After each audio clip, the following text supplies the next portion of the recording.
भारत के छोटे से गांव करौती में आज भी जीवन उतना ही सरल और शांत था जितना कि पहले हुआ करता था।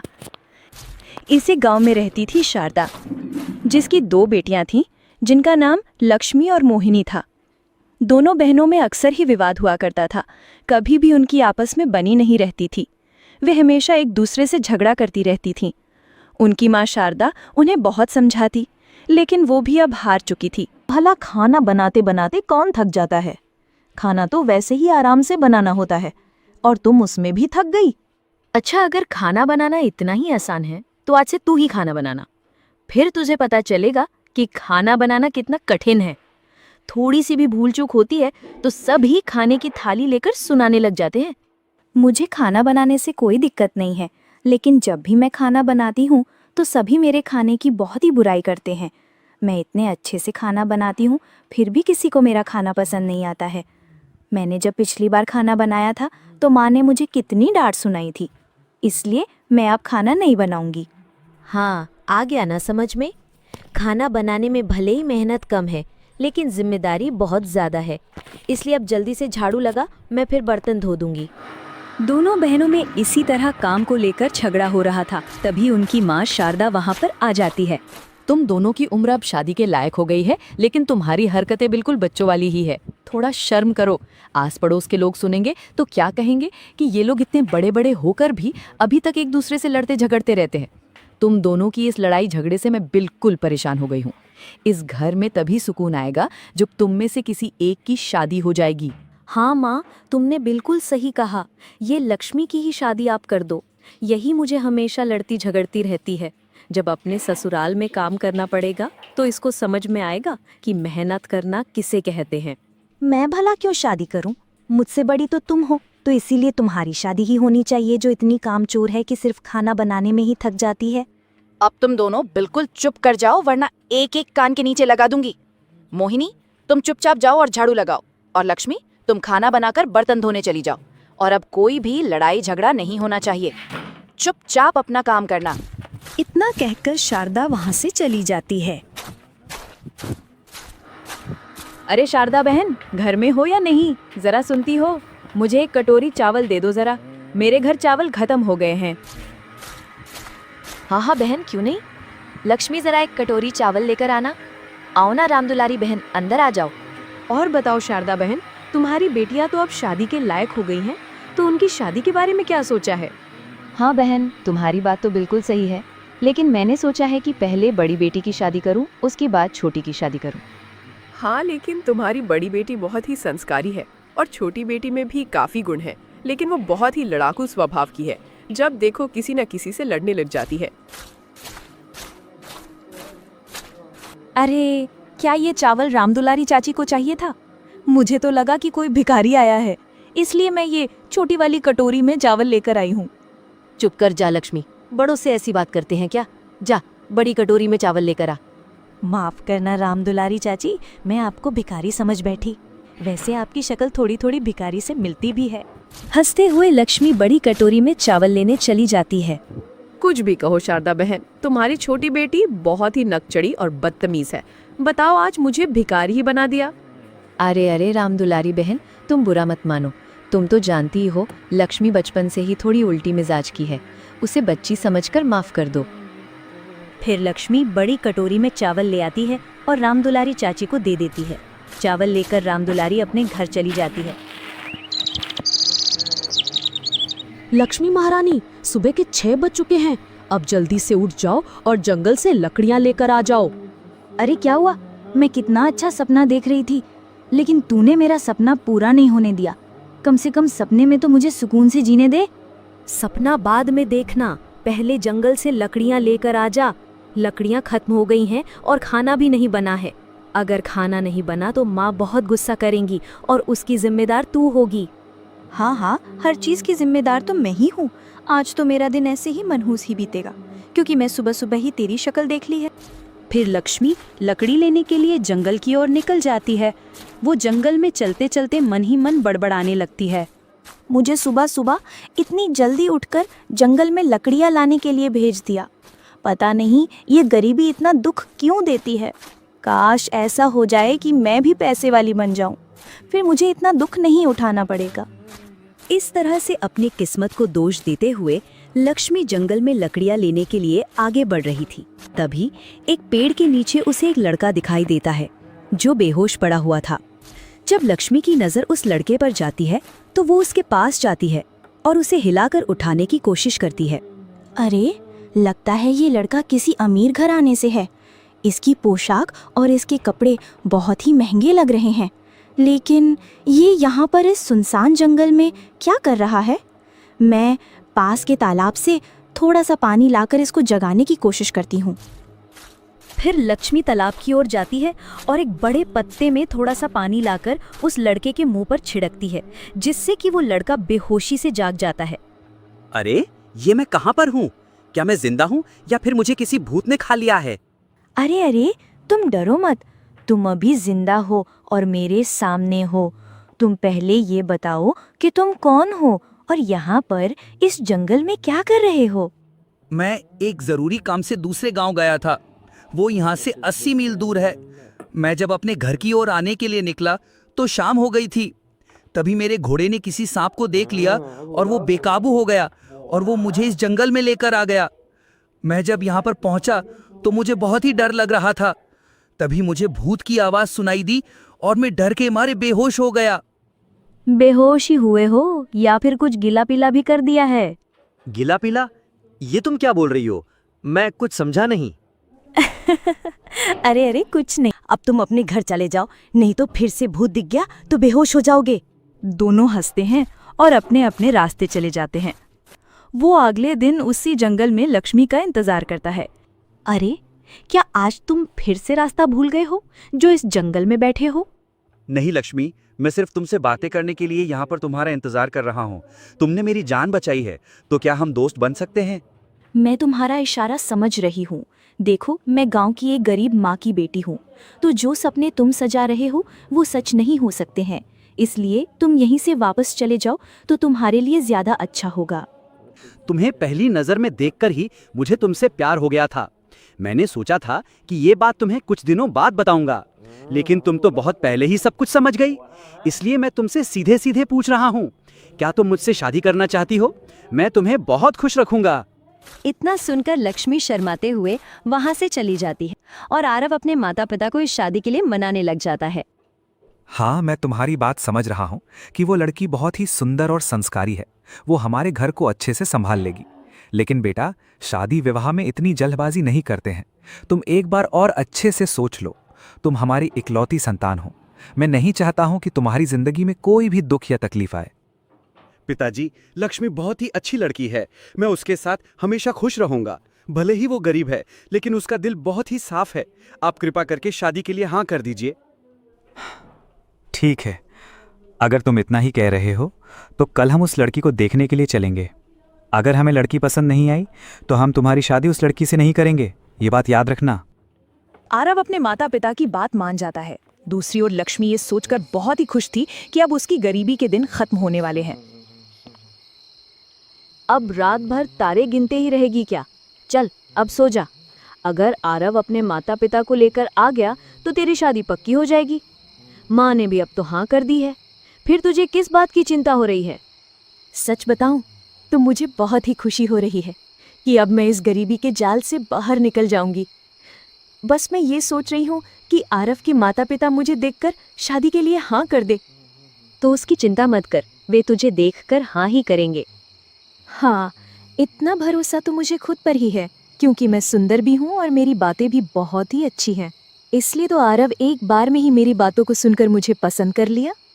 हाँ हाँ, बस कर। अपने ही मुंह से अपनी तारीफ करना सही नहीं है। चल, अब सो जा। अगले दिन आरव अपने माता पिता को लेकर लक्ष्मी के घर आता है। आइए आइए भाई साहब, आप यहाँ बैठिए, मैं अभी अपनी बेटी को बुलाती हूँ।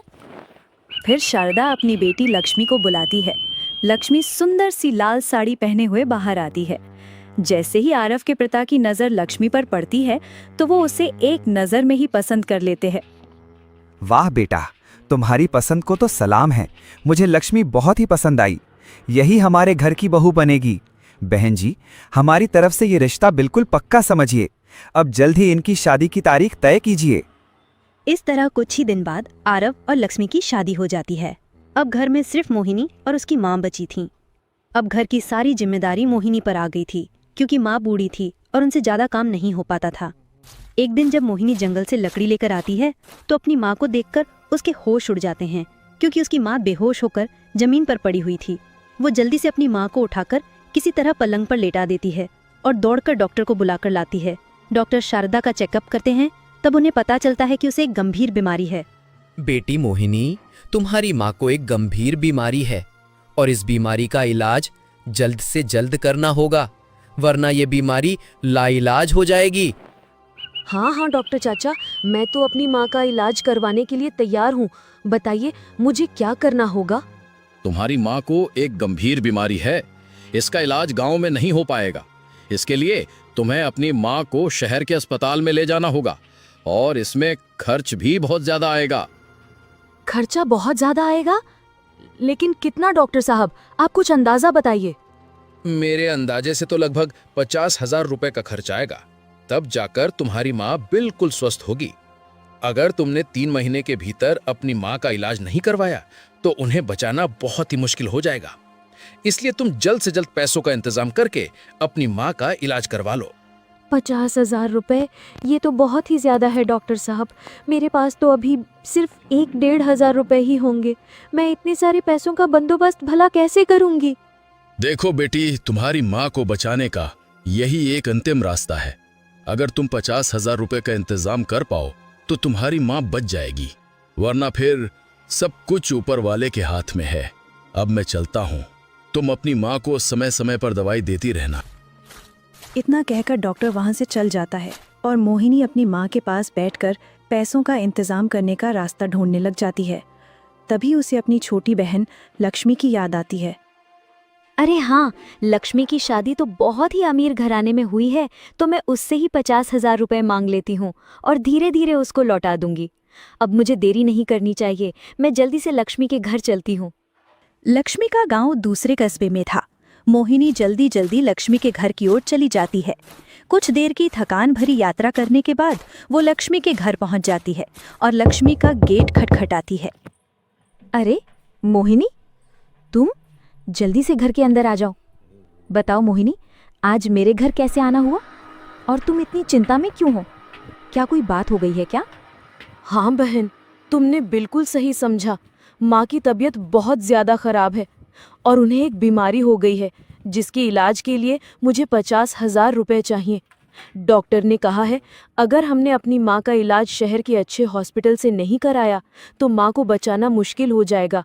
इसीलिए मैं बहुत ही चिंता में हूँ। हाँ, तुम्हारी बात सही है, लेकिन हम इसमें भला क्या कर सकते हैं? तुम्हारे पास 50,000 रुपये भला कहाँ से आ पाएंगे? हाँ, मैं जानती हूँ कि मेरे पास 50,000 रुपये नहीं हो पाएंगे, इसीलिए मैं तुमसे मदद मांगने के लिए आई हूँ। और मैं जानती हूँ कि तुम्हारे पास 50,000 रुपये आसानी से हो जाएंगे, इसलिए तुम मुझे 50,000 रुपये दे दो। जब मेरे पास पैसे होंगे तो मैं तुम्हें धीरे धीरे तुम्हारे पैसे लौटा दूंगी। मोहिनी की बात सुनकर लक्ष्मी मन ही मन सोचने लग जाती है। मेरे पास 50,000 रुपये तो हैं, लेकिन मैंने अगर दे दिया तो माँ बच जाएगी। लेकिन ये मोहिनी मेरे 50,000 रुपये कभी नहीं लौटा पाएगी, और इतने सारे पैसे अगर माँ को बचाने के लिए लगाने से अच्छा है कि अब उन्हें बीमार ही रहने दिया जाए, क्योंकि वैसे भी अब उनकी उम्र हो गई है। आज नहीं मरेंगी तो 2-4 साल बाद मर जाएंगी। मैं मोहिनी को पैसे के लिए मना कर देती हूँ। मोहिनी, मैं सच बताऊं तो मेरे पास 50,000 रुपये नहीं है। अभी आरव का भी व्यापार बहुत ही मंदा चल रहा है, इसलिए हमारे घर में भी पैसों की बड़ी किल्लत है। इसलिए मैं तुम्हारी मदद नहीं कर सकती, मुझे माफ़ कर देना। लक्ष्मी, अगर तुम्हें पैसा नहीं देना है तो तुम मुझे साफ साफ भी बोल सकती हो, कोई बहाना बनाने की ज़रूरत नहीं है। मैं बस तुमसे उम्मीद लगाकर आई थी, लेकिन कोई बात नहीं, तुम पर भी पैसों का नशा चढ़ गया है। इतना कहकर मोहिनी वहां से चली जाती है। वो आदमी बेकार पकौड़े बनाता है, फिर भी सभी उसके पकौड़े खाते हैं। मैं तो पकौड़े बहुत ही अच्छे बनाती हूँ, और तो और मैं सिर्फ आलू के ही नहीं बल्कि अलग अलग सब्जियों के पकौड़े बनाकर बेचूंगी। फिर सभी को मेरे पकौड़े बहुत ही ज़्यादा पसंद आएंगे और मेरी दुकान बहुत अच्छी चलेगी। अगर सब कुछ ठीक चला तो मैं अपनी माँ का इलाज भी जल्द से जल्द करवा पाऊंगी। मेरे पास जो थोड़े पैसे रखे हैं उन्हें लगाकर मैं एक छोटी सी ठेली खोल लेती हूँ। अब बस यही अंतिम रास्ता है। अगले दिन की सुबह मोहिनी जैसे तैसे एक ठेली का इंतजाम करती है और गांव के खाली जगह पर अपनी ठेली लगा लेती है और वहां गर्मा गर्म पकोड़े बेचने लग जाती है। आसमान में काले बादल छाए हुए थे, कभी भी बरसात हो सकती थी। मौसम बहुत ही सुहाना था। मोहिनी के पकोड़े की सुगंध दूर दूर तक फैल रही थी। एक आदमी मोहिनी के पकोड़े खाने आता है। मोहिनी उसे पकोड़े देती है। पकोड़े खाकर आदमी को बहुत ही ज्यादा अच्छे लगते हैं। वाह बेटी, तुम्हारे पकोड़े तो लाजवाब हैं, खाते ही मज़ा आ गया। उस बंसी के पकोड़े तो बहुत ही खराब हैं। अब मैं हमेशा तुम्हारी दुकान से ही पकोड़े खाया करूँगा।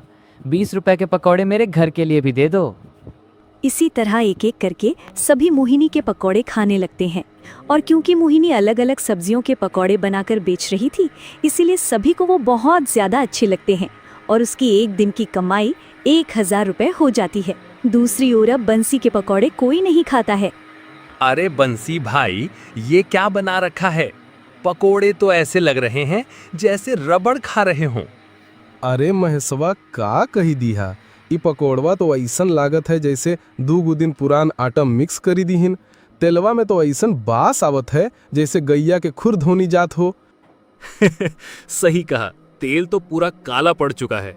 इसमें तो कम से कम 10 बार पकोड़े तले होंगे।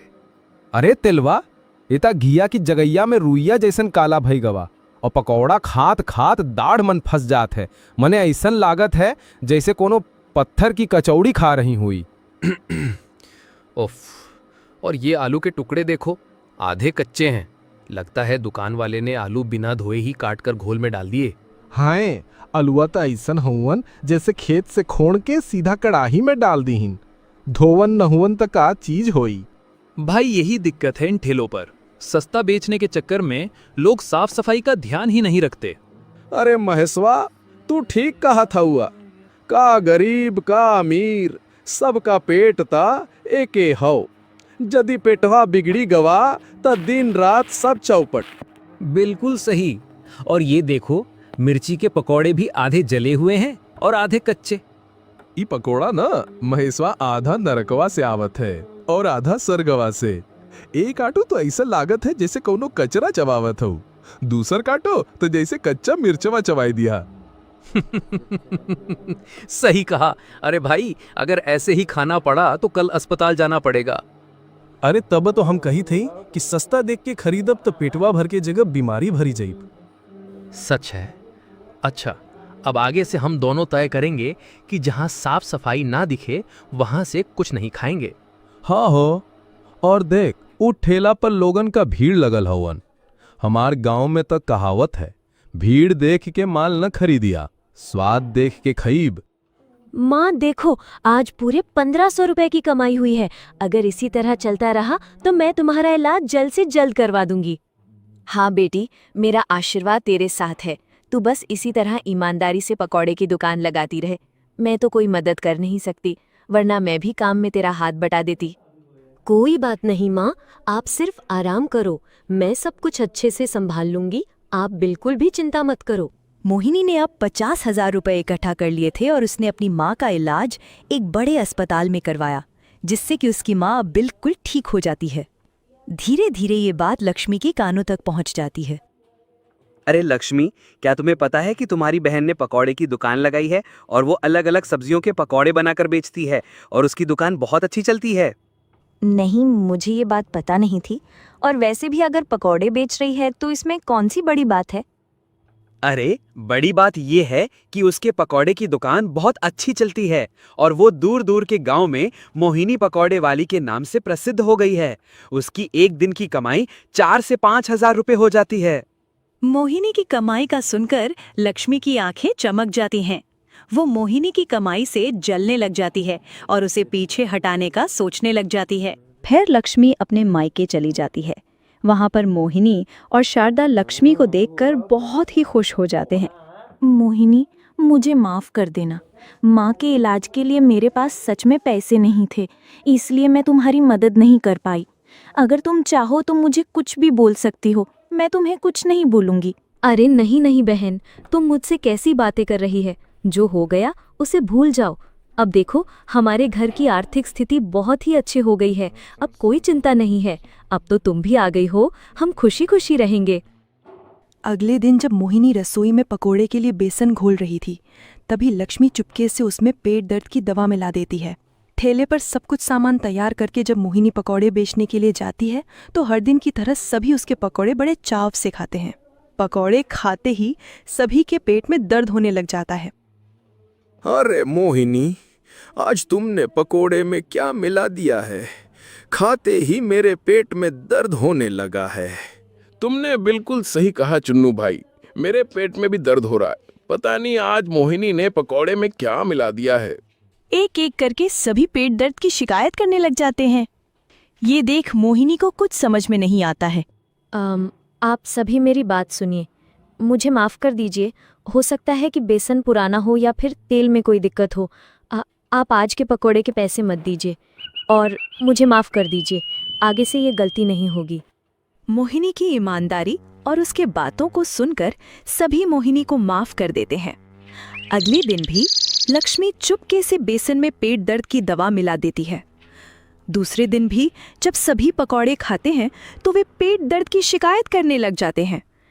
इसी तरह धीरे धीरे मोहिनी के पास ग्राहकों की संख्या बहुत ही कम हो जाती है। ये देख मोहिनी चिंता में पड़ जाती है। मैं तो पकोड़े बिल्कुल पहले की तरह ही बनाती हूँ, लेकिन ये पकोड़ों में भला ऐसा क्या हो जा रहा है जिससे कि सभी को खाते ही पेट में दर्द होने लग जाता है? मुझे कुछ गड़बड़ लग रही है। आखिर ऐसा कैसे हो सकता है? कहीं ऐसा तो नहीं कि लक्ष्मी का इसमें हाथ हो? मुझे कल लक्ष्मी पर नजर रखनी होगी, तब सब दूध का दूध और पानी का पानी हो जाएगा। अगले दिन मोहिनी चुपके से लक्ष्मी पर नजर रखती है।